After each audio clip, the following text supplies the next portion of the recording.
Epic spoiler warning. Don't watch this video if you care at all about the Guild Wars 2 story and what happens at the end of the finale, and you also want to experience it for yourself for the first time. What we're about to dive into is the very final moments of the story and a very cool cutscene that the devs revealed, announcing some pretty big information about the second expansion. It's very cool.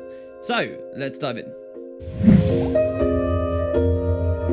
Okay, so I won't go into crazy detail about the plot. That's going to be coming up in another video, but I did want to take the time to really dive into the meat of the end of this patch for you guys, what we're looking at, how we should interpret a lot of this. The big spoiler immediately, and we're not going to fixate on it, but Livia is indeed in the story. She does come back on this patch. It was something we predicted, but for all the wrong reasons. But she's really not the focus of this video. She's not the focus of the tease into the next expansion. Now, I really love what I'm about to show you, and I'm going to try very hard as an established Guild Wars 1 fan not to geek out too badly. The entire patch, we've been trying to figure out where Balthazar, the big bad guy that was revealed at the end of last patch, where he's gone, what he's been doing. We know that he came here to Or for a little while, but there's no real sign of him. Luckily, though, we have encountered once again the Eye of Janthir, a mysterious, incredibly powerful artifact, and Livia, at the last moments, says this to us.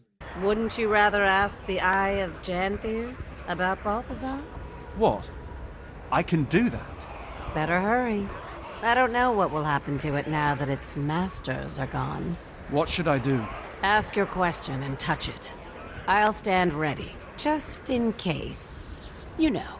Well, here goes nothing. So we step up to the Eye of Janthir to glean whatever information we can about his current location or motivations. And what we discover is this. Nothing's... Oh...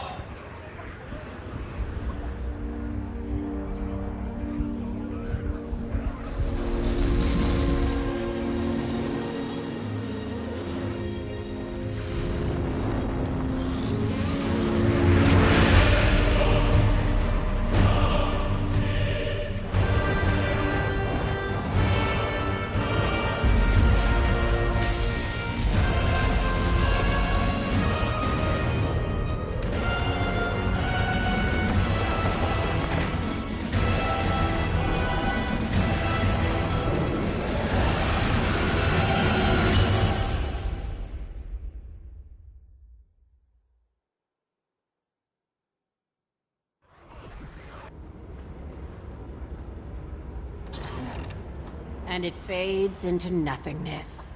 The last gasp of a murderous race. Praise the Six. The flames. Balthazar. Okay. Looks like I'm going to the Crystal Desert.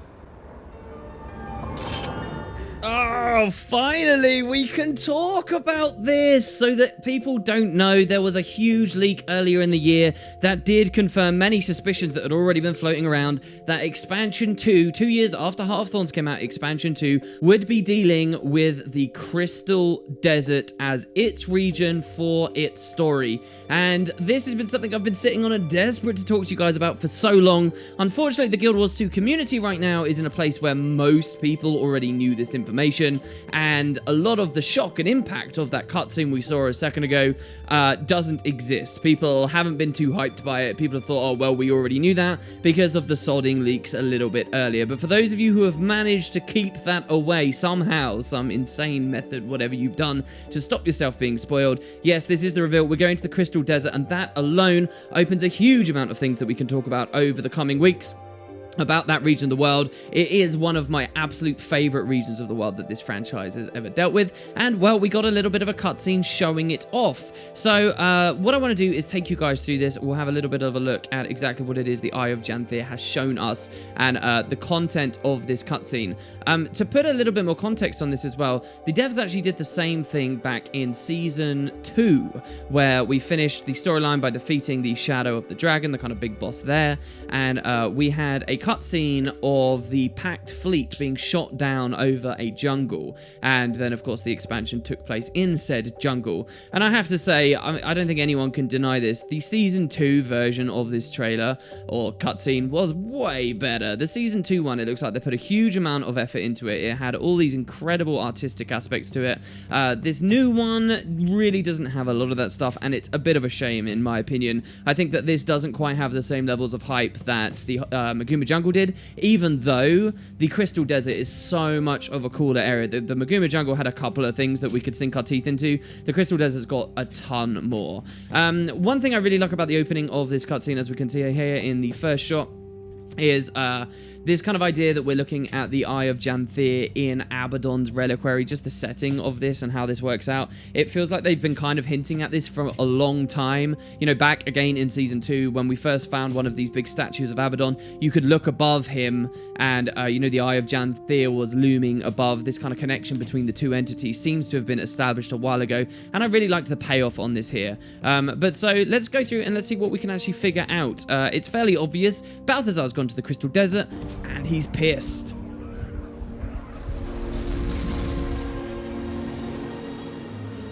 So we get this first shot here of kind of a very draconic looking bony dragon set on fire.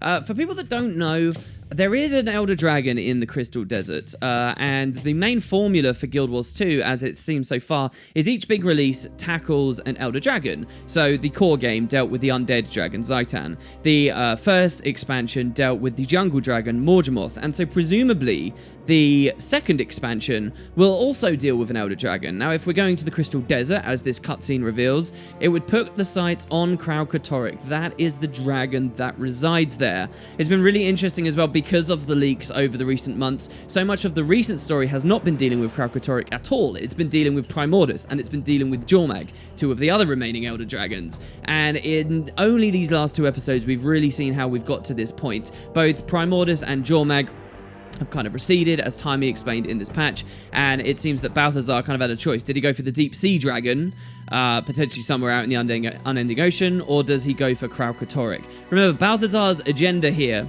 is he wants more power. He feels slighted. He's lost something of himself. There's a lot of mysteries about him. What he said in the last episode about how the other gods or something had dimmed his light. Maybe the Elder Dragons themselves had dimmed his light, and he's on a quest for vengeance, and he's kind of destroying everything in his path. Now, we, as the heroes of this story, have learned something very cool in Season 3 that has twisted this upcoming expansion on its head. We've learned that if you keep killing Elder Dragons, it's kind of absolute doom and destruction, oblivion for all of us. The last Elder Dragon we killed, Morgemoth, said exactly that to us. He said, you cannot kill Elder Dragons, you cannot deny me, you cannot defeat me. To kill me is to embrace oblivion. And we, the protagonists, have finally cottoned on. So while before, all the way through the history of Guild Wars 2, the story has been about us hunting Elder Dragons, amazingly, X-Pac 2 has turned that. And what we're actually essentially doing is defending Elder Dragons. We're going to the Crystal Desert to stop Balthazar from killing this dragon and completely screwing over Tyria. Balthazar has expressed to us, hey, I don't care what happens to Tyria in the previous patch, and he's on the warpath. He is annihilating everything on his route to Kralkatorrik, and we've got this really interesting dynamic here. I think it's very, very exciting to see what they might be doing with an antagonist there like that. You know, Elder Dragons, I think, are very tricky antagonists to make interesting. You can't hate a hurricane, but now you've got this really interesting play where we can hate Balthazar as he wantonly goes marching towards this Elder Dragon, and we want to try and get there first. Back to the cutscene and what we can see on screen, it's then therefore quite interesting to me. We see a draconic kind of skull. Does this mean Balthazar gets to Kralkatorrik very early? What is this we're exactly looking at? Maybe you guys have got some ideas. It's on fire, so whatever it is, presumably it's been attacked by Balthazar, but we'll see. So let's go through to the next frame. Maybe this is just what Balthazar wishes would happen. Maybe this is some prophecy of the future as the Eye of Janthier is giving it to us. We shall see. So we transition through flames again to another image of a dragon. So Kralkatorrik is kind of a storm dragon, a dragon of crystal. This to me doesn't scream Kralkatorrik. This to me feels more like Primordus than anything else. It looks really generic. I can't really pin my colors to one thing. Maybe because we know we're going to the Crystal Desert now, we can say with some certainty that this is Kralkatorrik, but it doesn't really feel like some of the earlier concept art we'd seen of that guy, like for example what you can see on screen here, where he maybe had a bit of a different design, or even Guild Wars 1 where he seemed very serpentine and long. And he was described as the size of mountains. The trailer gets a little bit, or the cutscene gets a little bit more interesting though as we pull out, because we get all these creatures down here. So these are clearly desert dwellers. They're in, long sort of desert nomadic style outfits and dresses, I think it's fair to say below. And it's interesting to think what they're doing with this dragon. Are they trying to fight the dragon? They're wielding banners, they're brandishing arms towards him. Or, weirdly, are they actually worshipping and celebrating the dragon? Or maybe are they celebrating the destruction of the dragon? I mean, look at this guy. It looks like he's cheering more than anything else. This guy looks like he's cheering. This guy looks like he's cheering. So are these, followers of the dragon who are, standing beside it as it's being attacked? Are they followers of Balthazar, who follow Balthazar as he attacks the dragon and burns it to death? It's a really crazy shot. There's a lot to think about on this one. Balthazar presumably will have some followers. Don't forget about the Zaitian Order. With Balthazar back, maybe some of them will follow him, but these definitely look like locals. They look like residents of the desert, and while we don't get much of the environment here, I think it's fair to say that, this is set in the Crystal Desert, so really exciting on this one. Very difficult to interpret.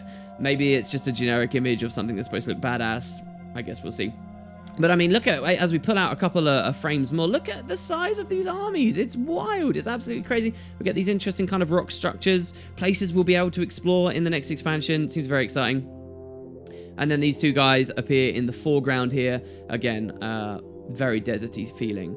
Okay, so now we cut to a little bit more of the environment of the expansion.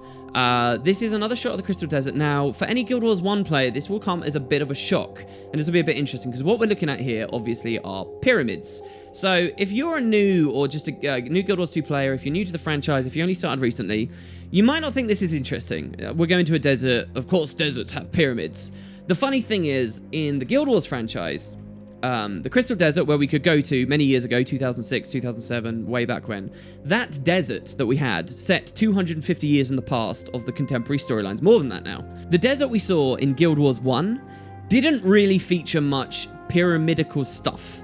It featured leftover architecture from several different civilizations that had been there and ultimately failed because it was such a hostile environment. So it had the leftovers of the Marganites and they're strewn about ships. It had the leftovers of Churai Ossa's people who were Alonans that had migrated there, and they had these great skyscrapers that had now fallen into ruin. It felt like cityscapes, contemporary real-world skyscrapers that were plopped in a desert and had now been abandoned and destroyed and were slanting. Really, really interesting aesthetic. But there weren't really pyramids. The closest we got were a race of snake-like people that lived in the Crystal Desert called the Forgotten, and they had quite like Egyptian-style stuff. You can see some examples here that I remember from the first game, but straight up big-ass pyramids like this we didn't see too much, not in the Crystal Desert.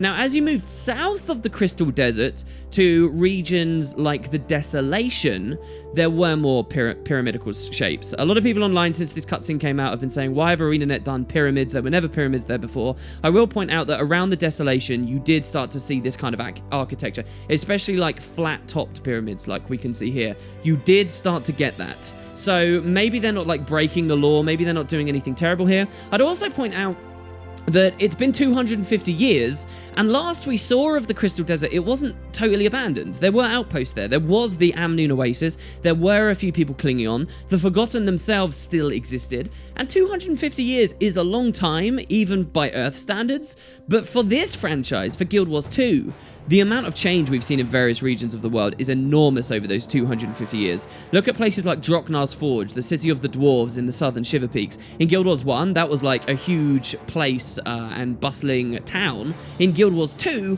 it's sunken below loads of water and there's no one around whatsoever. 250 years for Tyria is a long time, and I think that's enough time for people in the interim that we don't know about yet to maybe the ancestors or the descendants, of those of the Amlin Oasis to build pyramids and go into all these really nice Egyptian styles and things. I think that just really, if anything, excites me. I think that richens the settings. Who doesn't love pyramids?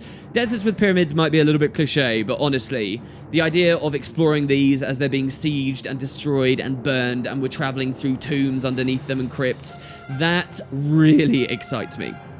Which is kind of what we see here. Of course, lots of fire, lots of explosions. We get some images here. I don't think that these are really anything too identifiable. Look, again, vaguely draconic. Is it related to Kralkatorrik? I doubt it. Another interesting idea is these civilizations that have built these pyramids have kind of done it very close to where Kralkatorrik is. And that's kind of interesting. You know, most of the stories we've heard about the Zephyrite, for example, visiting the Crystal Desert recently, they all depict it as absolutely inhospitable and, you know, impossible to survive in. And that's one of the things I've always loved about this setting. So it will be very curious in the expansion to see how the devs wrestle with that. How do they give us an environment that is supposed to be super deadly and no one can live in, but also there has been a civilization powerful enough to build these grand structures? That's going to be fun to see.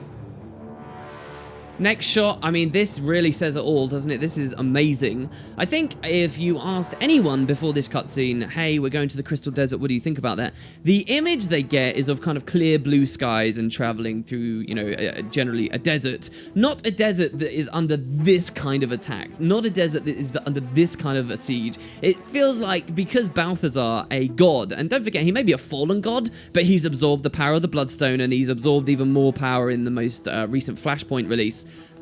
This is a god who is angry, he is pissed, and he is devastating the landscape. So there's going to be a huge amount of threat here.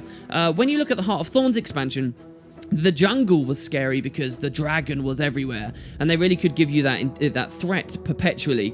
When it came to assaulting Or against Zaitan, you know, the undead were everywhere. Where's that threat? Where's that jeopardy for the next expansion? Well, I think it's that they're going to point out Balthazar is a total badass. I really like this idea as well because he's supposed to be a god, and really showing the depths of his power with shots like this is going to be super cool. Look at these meteor showers, very fiery, and you know, for what was already quite a hot area of the world.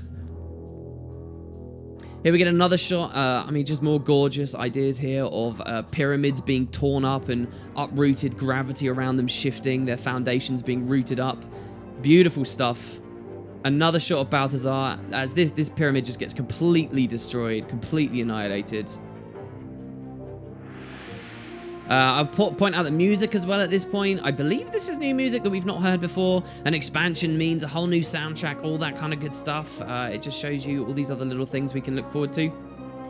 A badass side-on shot of Balthazar himself. There's no communication with him here. He's just on the warpath, and he's so much more threatening in this cutscene than he was when we last met him in the previous update. You know, this is the difference between showing the god to us in a Living World update in Flashpoint, where they're a little bit more limited with their resources, and then having expansion budget to show his power and his strength. And I think, you know, that really sets up this cutscene here. It started with a dragon, and it ended with Balthazar. And I think we're really going to see the next expansion plays with those two. The fact that the dragon at the start was kind of dead, I think that would be a crazy twist, wouldn't it? What if the next expansion starts with Kralkatorrik dying, like, very quickly? Who knows? Maybe that's what's responsible for this mass destruction we see there. But there you go, guys. That is the teaser. That is the Expansion 2 teaser. There is a little bit more once we get back in game after it's over, for those that might miss. The Eye of Janthea does deteriorate. I'll do more discussion on the actual story stuff in a future video. And it fades into nothingness. The last gasp of a murderous race. Praise the Six. The flames. Balthazar. Okay. Looks like I'm going to the Crystal Desert. And with that line, we basically end the patch. And we end Heart of Thorns as well. Looks like I'm going to the Crystal Desert. Some people have questioned, hey, how can our player character interpret that was really the Crystal Desert? We could see it was pyramids and stuff. And we had no knowledge there were pyramids there. Don't forget, the knowledge you have as a player is not the same as the knowledge the character you act as in the game has. Maybe your character does know that there were pyramids there if these were built by civilizations in the interim. interim 250 years. And also, you know, this was a vision that the Eye of Janthir gave us, and they've taken some artistic license to visually tell that story to us on screen, but it was a mind meld. The Eye of Janthir was basically just telling us, hey, yeah, Balthazar's gone to the Crystal Desert, go follow him. And I don't think that that's too much to swallow at all. With the end of the patch here, we click accept, and the devs do the same thing that they did in Season 2, and that is they give us a splash screen quite specially, revealing that not only do we know where the next expansion will take place, which is the main takeaway from this cutscene, but also in 7 days, probably like 6 days by the time you guys are seeing this video, in just 1 week, August 1st, they're gonna reveal the whole thing. This is the equivalent of the PAX South event that announced Heart of Thorns. This will be where we get all the features and we get a lot more details about the expansion itself. 9 AM Pacific time.